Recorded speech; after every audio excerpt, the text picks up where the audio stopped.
Alrighty guys, it's time to see what the best decks are after the latest nerf to Druid. In this video we will go over 5 of the best decks, show you its mulligans, win rates, as well as some general tips for them, but we will also go over all of the other working archetypes for each individual class, so if you're serious about Hearthstone and you enjoy what I'm doing, drop a like and subscribe to the channel, and also don't forget you can hire me for some Hearthstone coaching. Now, let's check out the decks.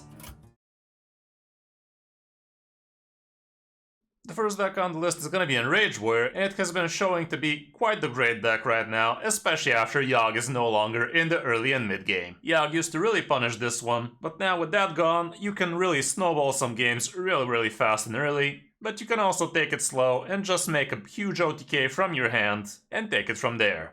This list is pretty standard, and the only difference is we're running a Roaring Applause because you do indeed actually have quite a few different tribes, including your Foul Leg, which is an undead, but once you crack it, it's actually also a beast, so that can be pretty cool. We also have Steam Guardian, which is elemental, Tori Belor is also elemental plus beast, so all around, you should be drawing at least 2 cards out of it in most cases. There are different variants that actually use the 1/2 that draws you the weapon, which is also definitely not bad, or other lists that are also running Growmash, and honestly all choices are doing pretty well right now, so it's up to you which one you want to go for. Your Sun Fury Champion is quite the clutch card in this one, because you could use it as early game tempo against board-centric decks, and they definitely need to take care of this before they start building some boards. But you can also use it later, so you can actually activate your Anima Extractor very hard, and you can also activate your Imbue decks like that, so you can actually buff the entire board like that. Jam Session is also an excellent tool which can trigger all of those things for you, but it also buffs the minion very high, so if you tempo this as soon as turn 2, you might actually end up snowballing the game just through that one single fat minion on turn 1. Just don't forget it overloads you, so keep that in mind when you're curving out. Acolyte of Pain gives you a good amount of card draw, Steam Guardian draws you some nice spells and also gives you a little bit of discount, which can be huge, like if you get a turn 5 Trial by Fire, that can be absolutely brutal. You have a lot of card draw with your Light of the Phoenix, which is pretty nice, and it's also usually 0 mana and you can activate your Sun Fury like that. We have Olgra in here and she's also pretty good. And don't forget she also gets triggered to get the +1 from the opponent's damaged minions. So you could actually calculate some even bigger damage outputs with her like that.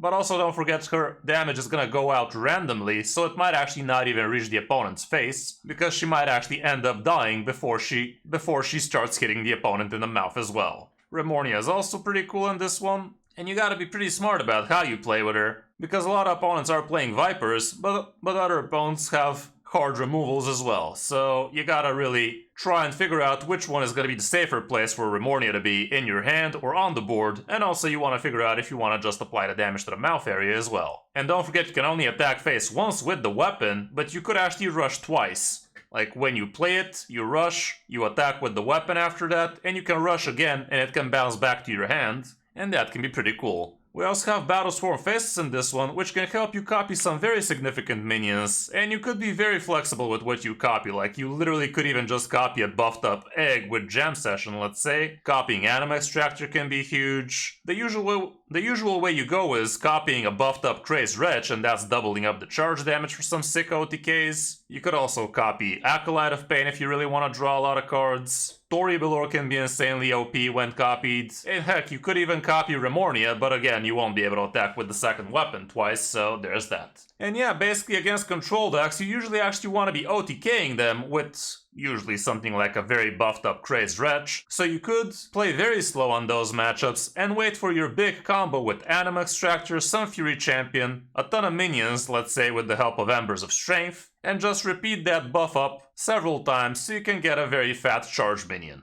Just don't forget if you also have a Battleswarm Faceless in the hand while you're trying to buff with Anima Extractor, those buffs are actually gonna get wasted on it, because once it copies, it loses all of those buffs, which is pretty sucky for it, but all around it's a huge minion for the deck. Matchup-wise, we don't have that much stats just yet. This is only in Legend, however, and from Diamond to Legend, here's what it looks like, and it seems like Big Rogue is a big problem for you, which is basically Mech Rogue. But all around, everything else looks pretty good, so climbing shouldn't really be an issue.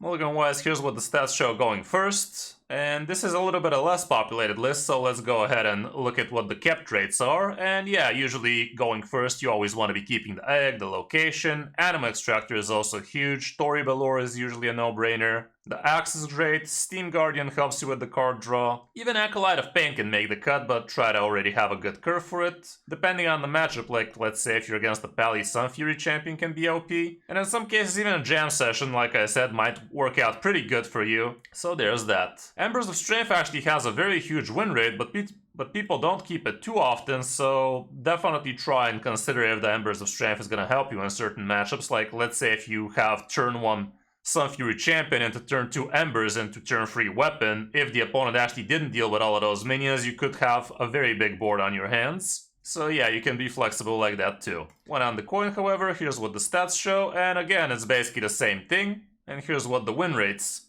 and here's like the mulligan win rates look like, and it's kinda really the same thing. So yeah. For other good warrior decks, like I said, we have plenty of different iterations of Enrage Warrior, but also Control Warrior is still doing mighty fine with above 55% win rate for a few different iterations of it. The most popular variant is sitting at 53.5, so still doable, but not as amazing. This one's still running Yogg, so there's that. But honestly, you do tend to be reaching turn 9 easily with Control Warrior, so Yogg still makes sense in this one. On the number 2 spot, we have the other big winner of the nerfs, and that is Paladin as a whole. Like, literally any Pally deck right now is just insanely OP, as long as it's going with the aggro variant, and honestly, even Urban Paladin is actually doing decently well right now. But yeah, this is a very populated list of buff Pally, and it's running all of the good 1-drops. We have Blood Matriarch Liadrin for some good rush Divine Shield action. You have plenty of buffs in this one, so you can actually try and OTK people, especially if you already have a minion on the board with 4 Count Loss, Hand of Adult, Katori can double up all of those buffs. We're also running the Spotlight, which helps you bring a 5/5 to the board very fast if you stick a Divine Shield minion, let's say. And it's also a tradable card, so it helps you look for other things if you actually don't have any good Divine Shields. Order in the Court helps you get faster to your Garden's Grace, to your Countess, to your weapon, and even to Keeper of Strength, because in this meta it's actually very important. We also have Boogie Down in here. Hammer of Wrath helps you with the cycle. It's also a holy spell, so it discounts your Garden Grace. Same thing can be said for Seal of Blood, just don't overdo it with Seal of Blood, especially with Katori, because that's gonna double up the damage you take as well. And in some matchups that might be making or breaking the game. Shimmering Sunfish is actually an interesting inclusion in this one, which we don't normally see, but it's an extra taunt minion that can protect your small idiots, and also it gives Divine Shield, so again you could copy with Spotlight to get an extra 5/5 like that. And yeah, Keeper's Strength is just insanely good, and you can be making some complete board swings with this one, depending on how you use it. We only run a single copy of Horn of the Windlord in here, but again, with the help of 4 Count Loss and maybe even Katori, you could get some serious damage, but also don't be afraid to be using it as a control tool. Countess can still give you some pretty OP discovers, and with the Garden's Grace you could literally bring this down to 0 mana as soon as turn 5, and you can make some serious damage with this very early. Matchup wise, other Pallies might be a problem, but everything else is 50-50 or very green, so again, climbing should be easy with it. As for the mulligan, here's what it looks like going first, and Boogie Down is always going to be a great keep. Your good 1-drops will be Sanguine and Righteous because they have Divine Shields, and in that case Spotlight becomes a lot more keepable, but try not to just keep this without a 1-drop, like you're probably gonna flop with it. Sinful Sous Chef is also not bad, especially if it's your only 1-drop, like you definitely want to be opening with a 1-drop, so if you don't have any of the other ones, this one definitely makes the cut. Just try not to keep too many 1-drops, because in the end of the day, that's what Boogie Down is for. Seal of Blood can be cool if you have sticky minions already. Blood Matriarch Liadrin, she's kinda iffy honestly, like try to keep her only on matchups where you kinda suspect they won't be able to deal with her early. Hand of Adal, again, if you already have a Divine Shield sticky minion is not bad. Hammer of Wrath is something I don't really keep ever, and not many people do as well, but it's not even that big on the keep list, so keep that in mind, but the rest probably not such great keeps. As for one on the coin, it's not much different honestly, but even Shimmering Starfish becomes a lot more keepable because you could even coin it out on turn 2, and that's quite the chunky body that protects all of your other dudes, so that can help. Keeper's Strength becomes a lot better as a keep here as well, because it would be a great way for you to turn 3 or turn 4 swing the board back in your favor, but the rest is basically the same thing. Spotlight becomes a lot less keepable though, so keep that in mind. Like I said, we have plenty of different variants of Pallies, like we have so many pure Pallies, dude Pallies, not pure Pallies, buff Pallies with more weapon action. Basically anything Pally right now is on the rise. So yeah, the class definitely is thriving, but Urban Paladin, as you can see, it's still not that amazing, even though it's much better than it used to.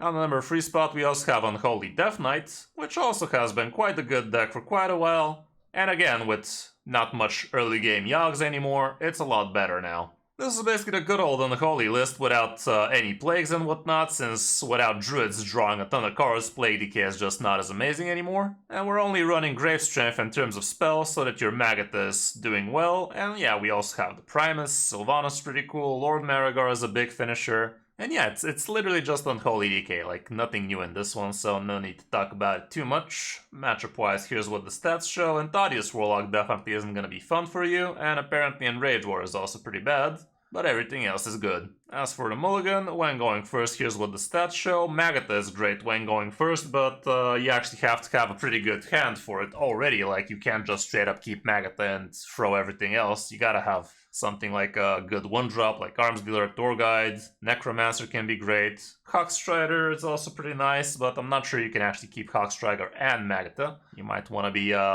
thinking about different ideas then. Bodybagger definitely is great, Vizier is not bad, and if you already have a good 1-drop, Vicryl Necrolite can also help you. As for what on the coin, even Sylvanas becomes a lot more keepable, but try to figure out what matchup you're holding it against, because if you're not expecting a big minion on turn 5, turn 6, she's not that amazing. The rest of the stuff looks pretty similar though, so yeah. For other good Death Knights right now, Blood Death Knight is actually quite high on the win rate right now, even though the sample size is quite small. Plague Death Knight is still usable at 56% against small sample size, and this one is a variant with some frost action going, which actually makes some sense with all the board-centric stuff happening. There's also the Unholy Plague variant working. Even just Frost Death Knight seems to be good again, because, again, a lot more board-centric, and I might actually test this, honestly. Frost Decay was quite the deck for me. But yeah, we have all sorts of different decks for Death Knight right now, so you have plenty of choices. On the number 4 spot, we have Mech Rogue with this kind of gimmicky, in all honesty, package included with the new Thunderbringer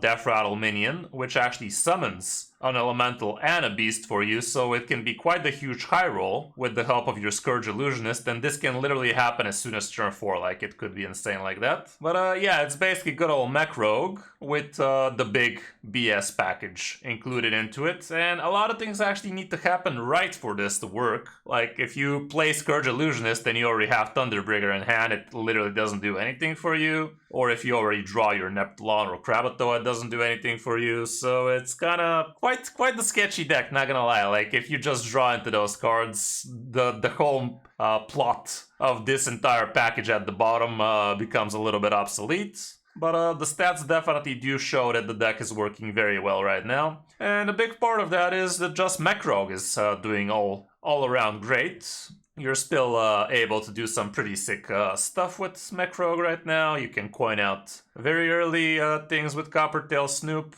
give it Wind Fury, give something Stealth, and you just start magnetizing something very, very high, and the opponent can't even interact with it, so that can be a pretty miserable experience. But yeah, this is currently the best performing list, and it literally has above 5,000 deck. It has above 5,000 games with it too, with close to 59% win rate, so it's definitely nothing to scoff at. Matchup-wise, here's what the stats show for it, and the only really bad ones would be Silverhand Pally, and Control Priest is also absolutely miserable for this deck, but everything else looks pretty good. Mulligan-wise, here's what the stats show going first. Your good 1-drops are always going to be great. Mimron is very amazing. Scourge Illusionist, like I said, if you manage to high roll with this, it can be game-breaking. Prep, you kind of want to have something to prep into, like if you already have from the Scrap Heap, let's say, or heck, even Pit Stop, it can be pretty powerful. Like, you could literally do this on turn 1. Prep, Pit Stop, and play a 1-drop like that, and you could have something like a 3-2 Divine Shield on turn 1, which could be cute, but it's definitely a little bit on the wishful thinking side.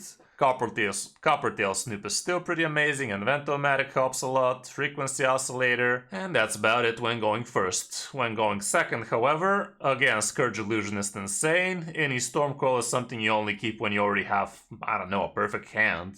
Like a 1-drop, a Coppertail Snoop, something like that. Mimron's still amazing from the Strap Heap, Oscillator, Bone Spike even becomes a bit better here, and if you combo it with Prep, you could literally play even a 4-drop as soon as turn 1 with the help of the coin. But that's a little bit on the theoretical side. But yeah, not much different than when going first. For other good rogue decks right now, it's plenty of Mech Rogues at the top positions. Miracle Rogue is still playable, but it's sitting only at 52%. Secret Rogue under 50 now without Yogg, and the mix is just not as good. And yeah, that's basically it for the rogue class. And on the last spot we have Rainbow Mage doing extremely well, especially in Top Legend.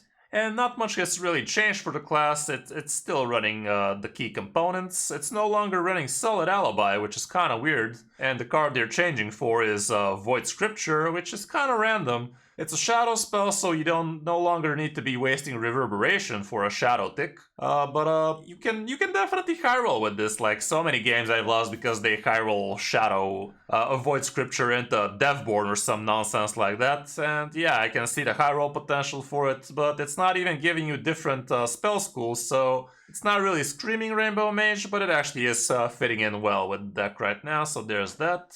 We also have Lady Najara in here, and usually you want to be playing her after you've played an arcane spell so you can discount your damage dealers like Flame Geyser, like your arcane bolts. And discounting him down to 0 allows you to even reverberation your Siphi, and suddenly that becomes a literal ton of damage from hand, and that can be brutal. We still have a couple of elemental inspirations in here, so you can win the board back and whatnot. And yeah, with this deck, you're not only going for the OTK, like the OTK is cool and all, it's a great endpoint for you, but you also have quite the early game tempo with the help of your Cosmic Keyboard into, let's say, Coin Cold Case, and suddenly you have a couple of 2/2s with a 4/4 on the board. And that is literally as soon as turn free potential, which can be huge. We also have a single copy of Volume Up in this one. And yeah, a lot of the times you actually tend to be having a very full hand, so 2 copies of Volume Up did seem a bit clunky from time to time. It is a huge spell though, but we mainly used it to copy extra copies of Solid Alibi, so I guess I can get behind it. Inquisitive Creation is definitely very valuable in this meta, and you actually want to be thinking about how you can make the AoE bigger, especially against opponents that you know are going to try to play around it with 4/4s, 5/5s, and that kind of stuff. And we also have the Titan in here, which can be a win condition on its own. Like, if this Titan actually sticks even for a single turn, with the help of Reverberation, on the second turn they can deal 20 damage to your face like that. Like, the first turn you use it for usually make the opponent's cards more expensive, and on the next turn with Reverberation you have the double up effect, and now the 5 damage deals 10, and you can do it twice like that. And heck, you could even do 30 if you have both Reverberations, because that is definitely not very far-fetched. So be careful leaving a Narganon on the board like that. It can definitely be a death sentence for you. As for the matchups, Enrage War definitely isn't fun for you right now. Thaddeus Warlock is also pretty fast, and Big Rogue can high roll you, but the rest looks pretty decent. Mulligan-wise, going first, here's what the stats show. You're definitely never keeping Wisdom of Narganon. I have no idea why this is this high, but literally nobody is keeping it, so there's that. Prismatic Elemental is great. Inquisitive Creation I wouldn't really consider keeping when going first, but I guess depending on the matchup it can be a keep. Cold Case is great, Arcane Worm is great, the keyboard as well, and even tempoing Artificer against something like a Pally early on is definitely very annoying for them, because they're not going to have a great time dealing with it, and it's also going to help you poke out Divine Shield, Silver Hands, and all that kind of nonsense. Discover of Magic is also not bad, and honestly even Flame Geyser can help you out in certain matchups, like dealing 2 damage and also summoning a 1/2 after that. Definitely is a bargain only for 2 mana, so keep that in mind. The rest not that great at keeps though, even though Volume Up can still be a consideration, especially if you already have the weapon. And when on the coin, it's kind of the same thing, but as you can see, Volume Up becomes a lot better here. You could coin it out as soon as turn free, and again, comboed off with the keyboard, it can be huge. And you still keep the keyboard, like, I'm not sure why this is this low, and people do actually keep it quite a lot. Prismatic Elemental is still great. Arcane Worm, Flame Geyser, Artificer I'd say is not as amazing here because you're going to be second on the board, so a lot easier for the opponents to deal with it. Inquisitive Creation though, a lot better here in my opinion. And apparently even Lady Najara is a bit more keepable here, even though I wouldn't really think about her in most cases. For other good mage decks right now, it's nothing but Rainbow Mage at the top spots. There is Spooky Mage sitting at 52%, so it is usable, but far from amazing. And Elemental Mage is under 51%, so there's that too. Mech Mage is close behind it, and there's also a 40 Rainbow Mage, which honestly sounds like absolute nonsense to me, to be running such a deck as a 40. For the classes we haven't mentioned, starting off with Demon Hunter, Outcast Demon Hunter is still performing best for the class, even though Relic Demon Hunter is at a close second with a lot less sample size and also lesser win rate, so there's that. Aggro Demon Hunter no longer has Druids to snipe off, so it's not great. And the rest is not worth mentioning. With Druid right now, Drum Druid is the best performer for the class. We also have Trend Druid, which is doing quite well as a board-centric deck, and that's about it for the positive win rate decks for the class. Hunter is still doing quite well. We have Arcane Hunter sitting at 59, even though it has a very small sample size. Same can be said for Hound Hunter with a very small sample size. There's different iterations of other Arcane Hunters out there with the secret package and whatnot, which are doing quite fine with good sample size. There's also lists without the secrets, so all around Hunter is still very usable, it's just not as insane as it used to be, like it was literally insane before. So yeah, you can still climb easily with Hunters as well. For Priest, Shadow Priest is the best performer for the class, and this one I almost included it honestly in the top 5, but you guys already know about it. It's really not a secret that Undead Priest is doing insanely well. We even have a higher win rate variant with a very much smaller sample size, and this one is using a couple of Viziers instead of the legendary Soul Burner Varia and the High Cultist Baslev, so if you're missing those two legendaries, I guess a Vizier can help you somehow. Honestly, I don't really see it being as the better variant, because you don't really have that many amazing spells that you would be looking for with Priest here, but it can definitely be a curveball. Like, if you're behind on the board, you can discover some nonsense removal.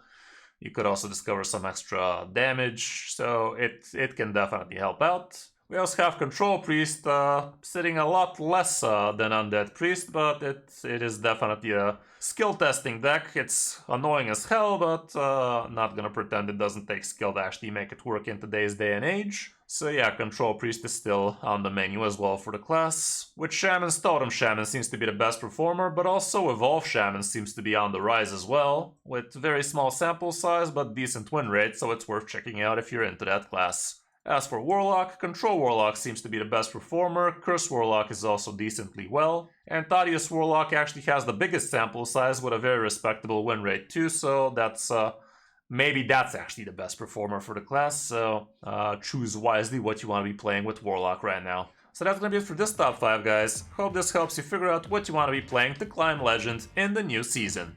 If you enjoyed the video and like what I'm doing, drop a like and subscribe to the channel, and don't forget you can hire me for some Hearthstone coaching. Thanks for watching, I'm Kris05, and I'll see you in my next video or stream.